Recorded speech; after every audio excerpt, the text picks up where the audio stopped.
నడవవలసిన మార్గాన్ని చూపించుమని ప్రార్థిస్తున్నాం. అల్పుడైన మీ దీనదాసుని, కేవలం నిష్ప్రయోజకుడైన మీ దీన సేవకుణ్ణి, ఎందుకు పనికిరాని మీ అయోగ్య దాసుని దయతో మీరే మీ శిలువ రక్తము చేత బాగుగా కడిగి శుద్ధి చేసి పరిశుద్ధపరిచి పవిత్రపరిచి మీ దాసుని మీ స్వాధీనములోకి మీ ఆధీనములోకి తీసుకొని పరిశుద్ధాత్మ అగ్ని చేత మీ దాసుని బాగుగా కాల్చి బంగారం వలె పుటము వేసి నాతోనూ ఇక్కడ ఉన్నటువంటి ప్రతి ఒక్కరితోనూ రికార్డ్ అవుతున్న ఈ వాక్యం ఉపదేశం వినబోతున్న ప్రతి ఒక్కరితోనూ మీరే మాట్లాడుమని యేసు పరిశుద్ధ నామంలో ప్రార్థించి స్తుతించి వేడుకొనుచున్నాను పరమ తండ్రి. ఆమేన్, ఆమేన్, ఆమేన్.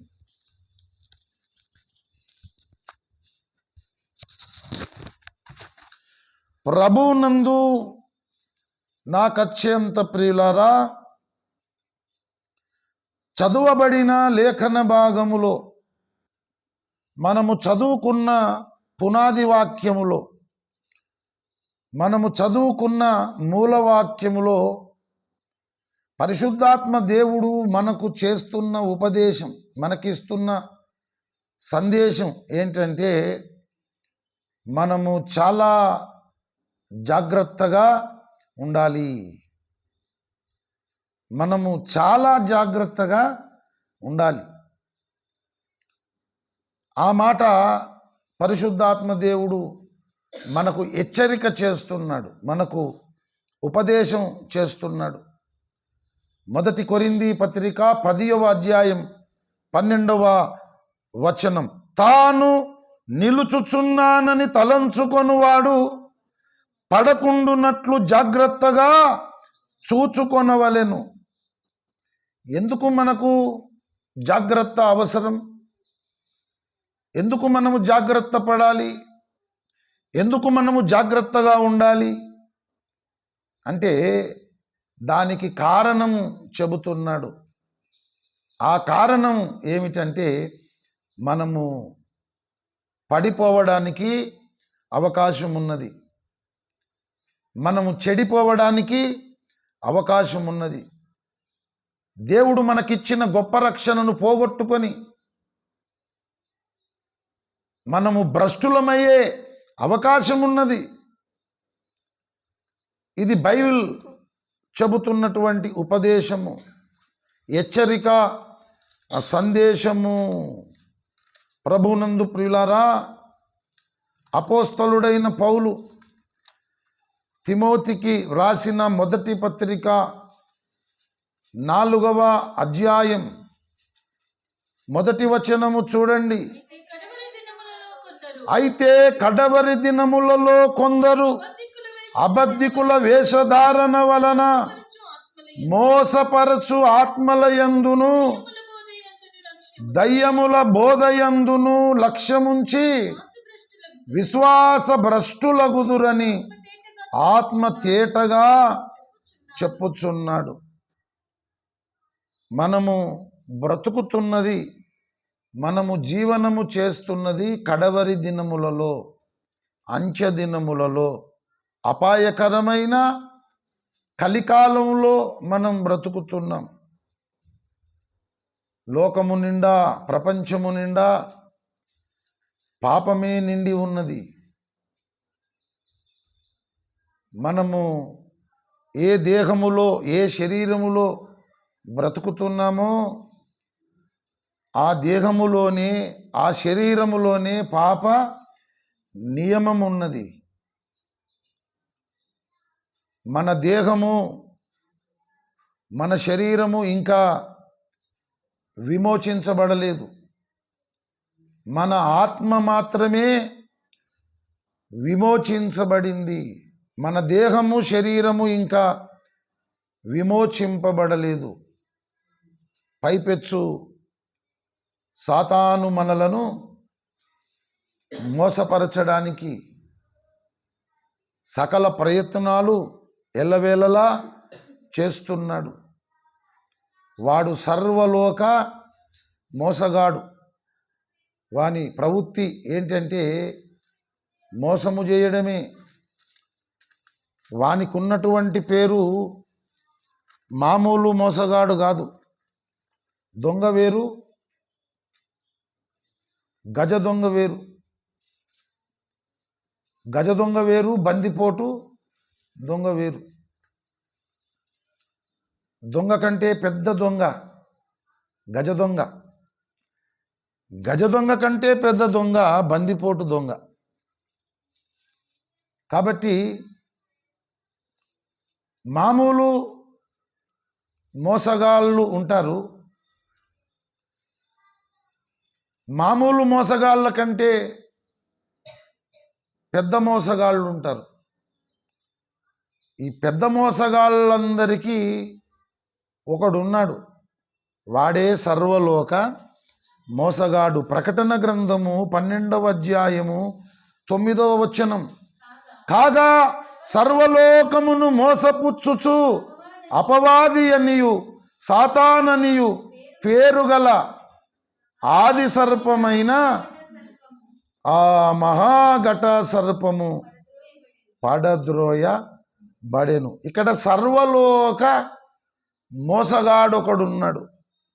ఏం చేస్తాడు వీడంటే మనలను మోసము చేస్తాడు. 2వ కొరింథీ పత్రిక 2వ అధ్యాయం 11వ వచనం. సాతాను మనలను మోసపరచకుండునట్లు అన్నాడు. సాతాను మనలను మోసపరచకుండునట్లు. వాని పేరే సర్వలోక మోసగాడు. వాడు ఏం చేస్తాడు? 24 గంటలు మనలను మోసము చేయడానికే వాడు కుట్రలు, కుతంత్రాలు, పన్నాగములు పన్నుతూ ఉంటాడు. పౌలు భక్తుడు అన్నాడు, వాడు ఏదైనా తోటలో హవ్వను మోసము చేశాడు, మిమ్మల్ని కూడా వాడు మోసము చేస్తాడేమోనని నేను భయపడుచున్నానంటాడు. 2వ కొరింథీ పత్రిక 11వ అధ్యాయము 2-3 వచనాలు. దేవాసక్తితో మీ ఎడల ఆసక్తి కలిగి ఉన్నాను. ఎందుకనగా పవిత్రురాలైన కన్యకనుగా ఒక్కడే పురుషునికి అనగా క్రీస్తుకు సమర్పింపవలెనని మిమ్మును ప్రదానము చేసి తిని గాని సర్పము తన కుయుక్తి చేత హవ్వను మోసపరిచినట్లు. సర్పము తన కుయుక్తి చేత హవ్వను మోసపరిచినాడు. గనక సాతాను మనలను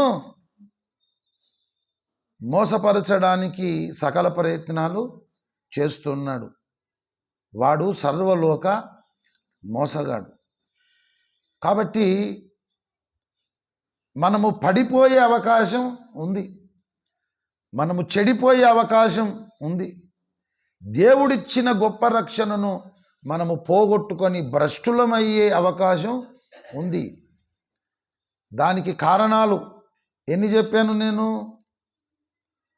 మొట్టమొదటిది, మనము బ్రతుకుతున్న ఈ లోకము పాపముతో నిండి ఉన్నది. ఏ దేహములో, ఏ శరీరములో మనం బ్రతుకుతున్నామో ఆ శరీరములోనే, ఆ దేహములోనే పాప నియమం ఉన్నది. మన ఆత్మ విమోచించబడింది కానీ శరీరము, దేహము ఇంకా విమోచించబడలేదు. అలాగే సర్వలోక మోసగాడైనటువంటి దుష్టుడైన అపవాది ఎవరిని మోసము చేద్దామా, ఎవరిని మింగుదామా అని వెదుకుచూ తిరుగుచున్నాడు. కాబట్టి మనం పడిపోయే అవకాశం ఉన్నది, మనము చెడిపోయే అవకాశం ఉంది. దేవుడిచ్చిన అద్భుతమైన గొప్ప రక్షణను పోగొట్టుకొని, దేవుడు మనకిచ్చిన అమూల్యమైన విశ్వాసాన్ని కోల్పోయి, విశ్వాస భ్రష్టులమై మనం పడిపోయి చెడిపోయి భ్రష్టులము అయ్యే అవకాశం మనందరికీ ఉంది. అందుకొరకు మనం ఏం చేయాలి? జాగ్రత్తగా ఉండాలి. ఎల్లవేళలా మనమందరము కూడా జాగ్రత్త పడుతూ ఉండాలి, జాగ్రత్తగా ఉండాలి. ఇప్పుడు పర్వాలేదు, బాగున్నాం అని ఎప్పుడు అనుకోవద్దు. అట్లా చేస్తాడు వాడు, దుష్టుడు. అమ్మయ్యా పర్వాలేదు, ప్రార్థన అయితే బాగానే చేసుకుంటున్నాను, వాక్యం అయితే బాగానే చదువుకుంటున్నాను, సమాజ కూటాలన్నిటికీ వెళ్తున్నాను, దశమ భాగాలు ఇస్తున్నాను, క్రీస్తును ఇతరులకు పరిచయం చేస్తున్నాను, నా సాటి మనుషులకు ఏదో నా చేతనైనంత కొంత సాయం కూడా చేస్తున్నాను, నాకేంటి పర్వాలేదు అని ఎప్పుడు కూడా మనం ఉండొద్దు. ఆ మాట చెబుతున్నాడు 1 కొరింథీ పత్రిక 10వ అధ్యాయం 12వ వచనం. తాను నిలుచుచున్నానని తలంచుకొనువాడు పడకుండా జాగ్రత్తగా చూచుకొనవలెను. ఇప్పుడు నిలుచున్నాము, రక్షణలో ఉన్నాము, పర్వాలేదు అని ఎప్పుడు కూడా అంత ఈజీగా మనం ఏదో యథాలాపంగా మనం ఉండడానికి ఎప్పుడు కూడా మనం ఆ స్థితిలో ఉండొద్దు. పరిశుద్ధాత్మ దేవుడు హెచ్చరిక చేస్తున్నాడు. తాను నిలుచుచున్నానని తలంచుకొనువాడు పడకుండునట్లు జాగ్రత్తగా చూచుకొనవలెను. మనము జాగ్రత్త పరులమై ఉండాలి. మనము ఎల్లప్పుడూ జాగ్రత్తగా ఉండాలి. మనము ఏ విషయాలలో జాగ్రత్తగా ఉండాలో ఆదికాండము నుండి ప్రకటన గ్రంథం వరకు 66 పుస్తకాలలో దేవుడు రాసి పెట్టాడు. అవన్నీ వివరించుకోవడానికి ఇప్పుడు మనకున్న సమయం చాలదు. ముఖ్యంగా ఒక 3 సంగతులు, 3 విషయాలు మీకు గుర్తు చేసి జ్ఞాపకం చేసి ఈ ఉపదేశాన్ని నేను ముగించాలని ఆశిస్తున్నాను. తాను నిలుచుచున్నానని తలంచుకొనువాడు పడకుండునట్లు జాగ్రత్తగా చూచుకొనవలెను. మనము జాగ్రత్త కలిగి ఉండాలి. మొట్టమొదట మనము సమయాన్ని సద్వినియోగము చేసుకోవడానికి జాగ్రత్తగా ఉండాలి, జాగ్రత్త పడాలి. ఎఫెసీ పత్రిక 5వ అధ్యాయము 15-16 వచనాలు చూడండి. దినములు చెడ్డవి గనుక మీరు సమయమును పోనీయక సద్వినియోగము చేసుకొనుచు అజ్ఞానుల వలె కాక జ్ఞానుల వలె నడుచుకొనున్నట్లు జాగ్రత్తగా చూచుకొనుడి. మొట్టమొదట మనం జాగ్రత్త పడవలసింది దేవుడు మనకిచ్చిన అమూల్యమైన సమయం విషయంలో. దేవుడు మనకిచ్చిన అమూల్యమైన సమయాన్ని మనము చాలా జాగ్రత్తగా సద్వినియోగం చేసుకోవడానికి జాగ్రత్త పడాలి. ప్రభునందు ప్రియులారా, ప్రతిరోజు తప్పకుండా ప్రార్థన చేసుకోవాలి. ప్రతిరోజు పరిశుద్ధ గ్రంథాన్ని చదువుకోవాలి. ప్రతి సమాజ కూటానికి మనం హాజరు కావాలి. మనకు అందుబాటులో ఉన్నటువంటి ఏ సమాజ కూటాన్ని, ఏ సమావేశాన్ని కూడా మనం వదులుకోవద్దు. ప్రతి సోమవారం నుండి శుక్రవారం వరకు వారములో సోమవారం నుండి శుక్రవారం వరకు గూగుల్ మీట్ సమావేశంలో మనము సమాజముగా కూడుకోవడానికి దేవుడు మనకు మంచి సువర్ణ అవకాశం కల్పించినాడు. ఎప్పటి నుండి ఎప్పటిదాకా?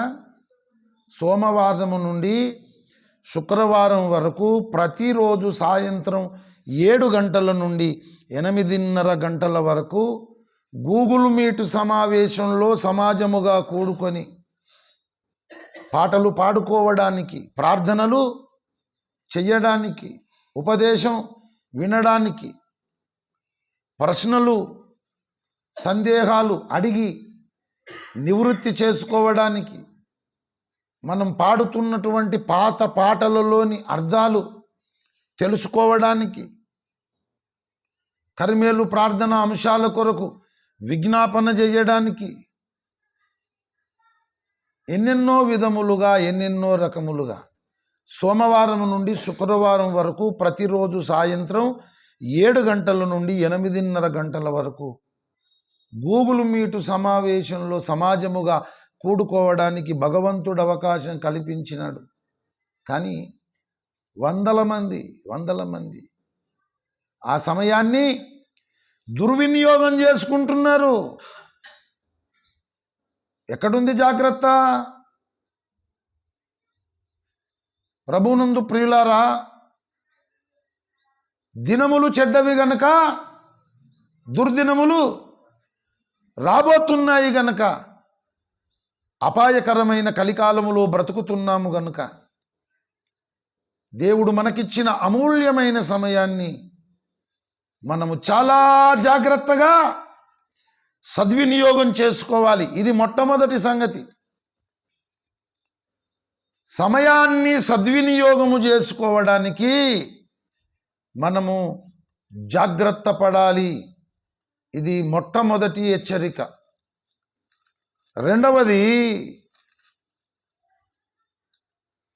రెండవది మీరు చూడండి, ఇంకా మనము ఏ విషయాలలో జాగ్రత్తగా ఉండాలో పరిశుద్ధాత్మ దేవుడు హెచ్చరిక చేస్తున్నాడు. హెబ్రీ పత్రిక 3వ అధ్యాయం 12వ వచనం, సహోదరులారా, జీవము గల దేవుని విడిచిపోవునట్టి విశ్వాసము లేని దుష్ట హృదయము మీలో ఎవని యందైనను ఒకవేళ ఉండునేమో అని జాగ్రత్తగా చూచుకొనుడి. రెండవ సంగతి, జీవము గల దేవుని విడిచిపోవునట్టి విశ్వాసము లేని దుష్ట హృదయము మీలో ఎవని యందైనను ఒకవేళ ఉండునేమో అని జాగ్రత్తగా చూచుకొనుడి. విశ్వాస విషయంలో మనము జాగ్రత్త కలిగి ఉండాలి. ఎందుకంటే హెబ్రీ 11:6 ప్రకారం విశ్వాసము లేకుండా దేవునికి ఇష్టుడై ఉండుట అసాధ్యమని లేఖనం చెబుతుంది. 2వ కొరింథీ పత్రిక 13వ అధ్యాయం 5వ వచనంలో, మీరు విశ్వాసము గలవారై ఉన్నారో లేదో మిమ్మును మీరే శోధించుకొని చూచుకొనుడి, మిమ్మును మీరే పరీక్షించుకొనుడి. విశ్వాసము లేకుండా దేవునికి మనం ఇష్టలం కాలేము గనక విశ్వాసము అనేది మనలో ఉన్నదా లేదా, ఉంటే విశ్వాసము ఎంతవరకు ఉంది, ఎంతవరకు ఉండాలి అనే జాగ్రత్త కలిగి విశ్వాసాన్ని మనము పెంపొందించుకోవాలి. మనకున్నటువంటి విశ్వాసము ఉండవలసినంత ఉన్నదా లేదా అనేది ఎప్పుడు పరీక్షించుకుంటూ జాగ్రత్త కలిగి ఉండాలి. ఎందుకంటే జీవము గల దేవుణ్ణి నమ్ముకున్నాం. ఆ జీవము గల దేవుణ్ణి ఎప్పుడు విడిచిపెడతాం? విశ్వాసాన్ని కోల్పోయినప్పుడు, విశ్వాసాన్ని వదులుకున్నప్పుడు. ఆ మాట చెబుతున్నాడు, జీవము గల దేవుని విడిచిపోవునట్టి విశ్వాసము లేని దుష్ట హృదయము మీలో ఎవని యందైనను ఒకవేళ ఉండునేమో అని జాగ్రత్తగా చూచుకొనుడి. ఉంది అని కాదు, ఉండునేమో, ఒకవేళ ఉండునేమో అని జాగ్రత్తగా మనం చూసుకోవాలి. వినుట వలన విశ్వాసం కలుగుతుంది కదా. కనుక క్రీస్తును గూర్చిన ఉపదేశాలు బాగా వింటుండాలి. మోకరించి దేవునికి ప్రార్థన చేయాలి. దేవా, నా విశ్వాసాన్ని వృద్ధి పొందించు. కృపావరములలో ఉన్నటువంటి విశ్వాసం అనే వరం నాకు మీరు దయచేయండి స్వామి అని మనం ప్రార్థన చేయాలి. మోకరించి విశ్వాసము వృద్ధి పొందునట్లు కృపావరములలో ఉన్నటువంటి విశ్వాసము అనే వరం మనము పొందుకొనున్నట్లు, దేవుడు అనుగ్రహించున్నట్లు, క్రీస్తును గూర్చిన ఉపదేశాలు సందేశాలు బాగా మనం వినేటట్లు మనం జాగ్రత్త కలిగి ఉండాలి. ఇది రెండవ సంగతి. మూడవ సంగతి చెప్పి నేను ముగించేస్తాను.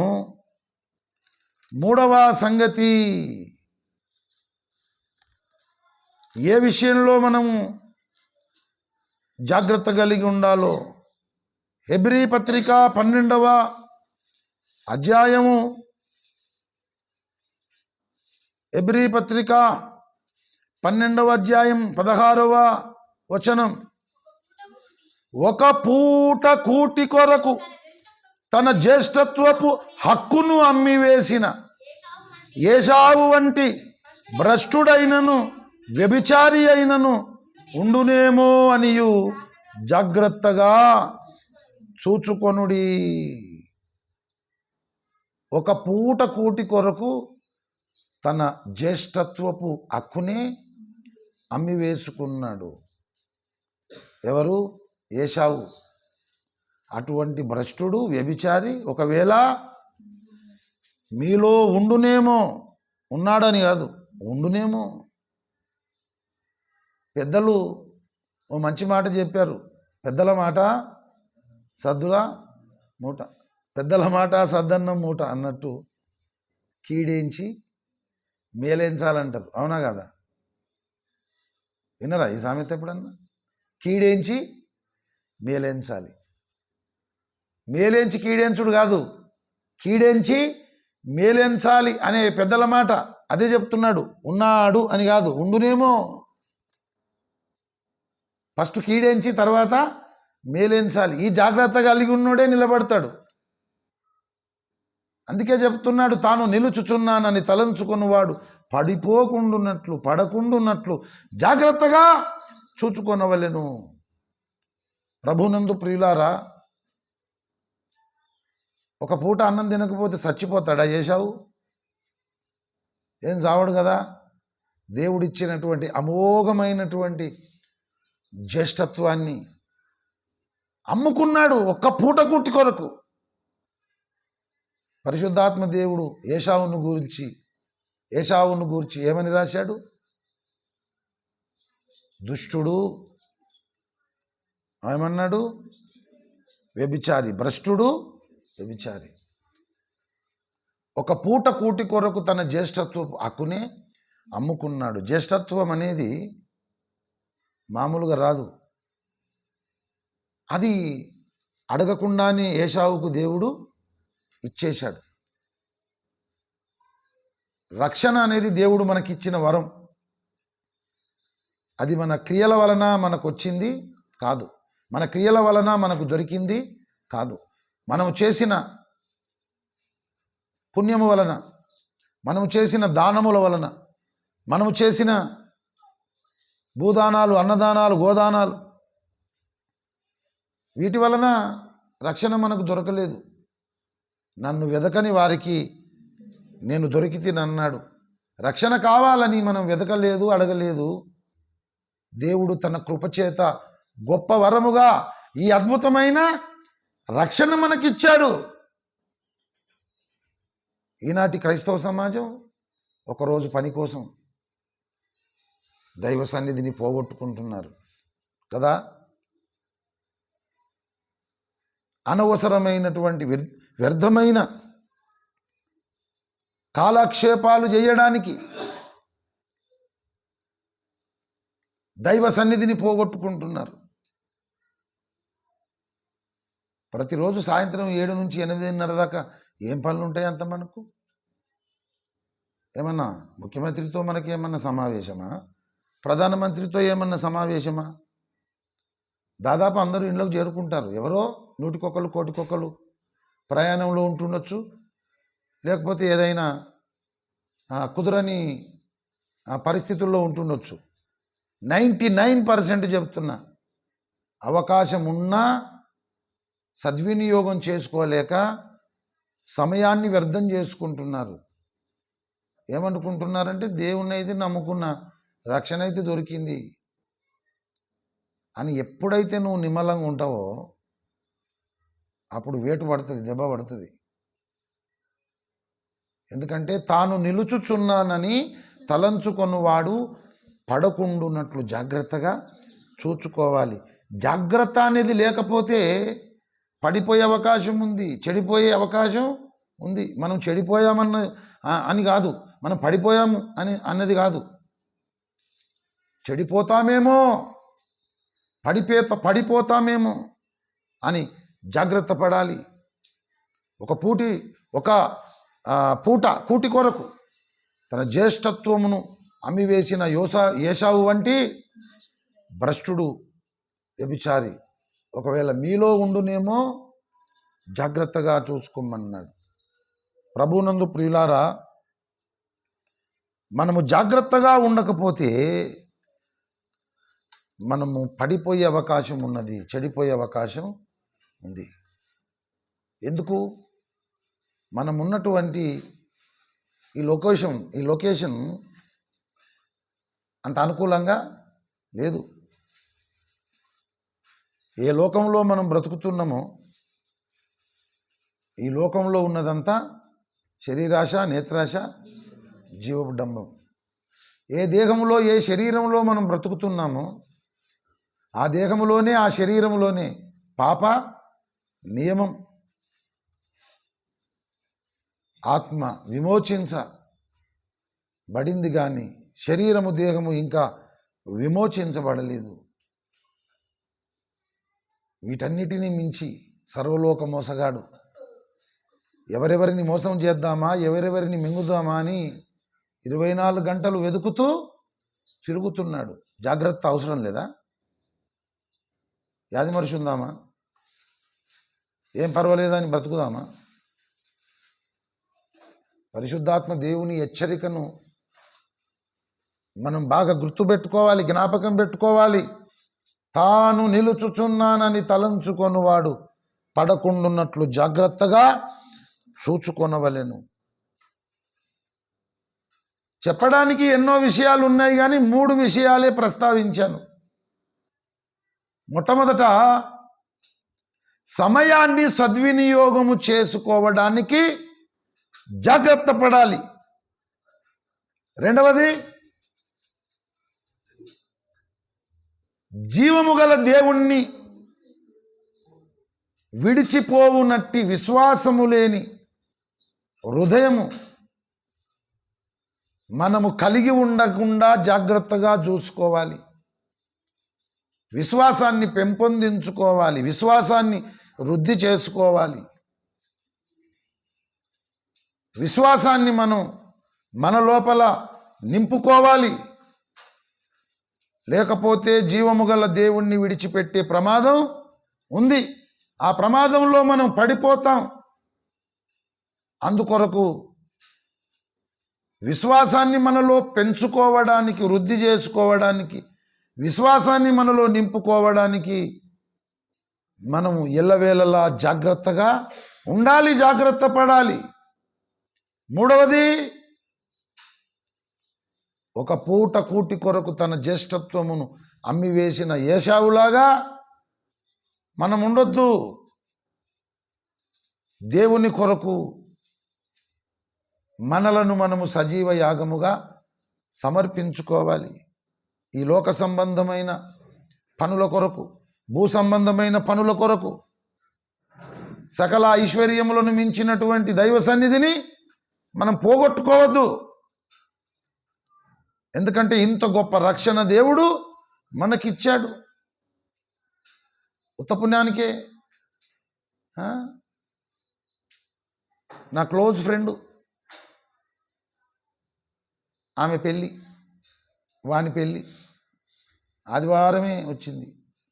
కాబట్టి చిన్నప్పటి నుంచి మేము చాలా క్లోజ్ ఫ్రెండ్స్. కాబట్టి మరి ఇప్పుడు పెళ్ళికి పోవాలా, దైవ సన్నిధికి పోవాలా అంటే, దైవ సన్నిధికి పోతే ఏముంది, కూర్చొని నడుములు పోతాయి కదా, కాళ్ళన్నీ గుంజుతాయి. కానీ దోస్తు లగ్గానికి పోతే లడ్డూలు, పేడాలు, బిర్యానీ, చికెన్, మటన్, మళ్ళీ పాతకాలపు దోస్తులంతా కలుస్తారు.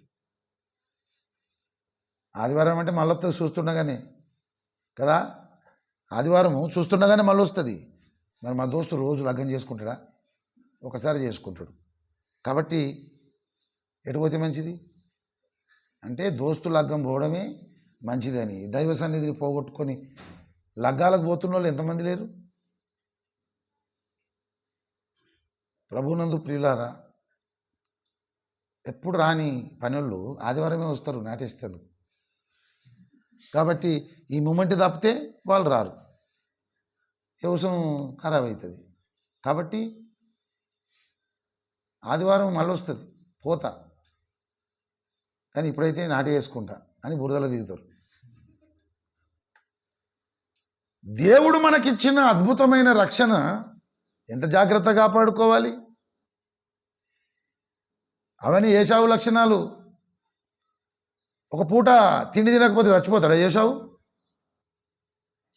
పొద్దుగా దొరకకపోతే మధ్యాహ్నం దొరుకుతుంది, మధ్యాహ్నం దొరకకపోతే పొద్దుకన్నా దొరుకుతుంది, ఒక పూట భోజనం. కానీ పొద్దుగాలనే నాకు కావాలి, కడుపు నిండాలి. జ్యేష్ఠత్వాన్ని అమ్మేసిండు, మంచిగా తిన్నాడు. ప్రభునందు ప్రియులారా, ఉండునేమో అన్నాడు. అందుకే ఉన్నాడు అని కాదడ, ఉండునేమో. ఒకవేళ అలా జరిగే ప్రమాదం ఉన్నది. కాబట్టి మీరు జాగ్రత్తగా ఉండండి.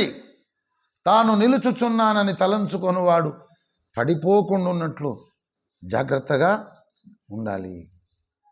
మొట్టమొదట సమయాన్ని సద్వినియోగం చేసుకోవడానికి జాగ్రత్తగా ఉండాలి.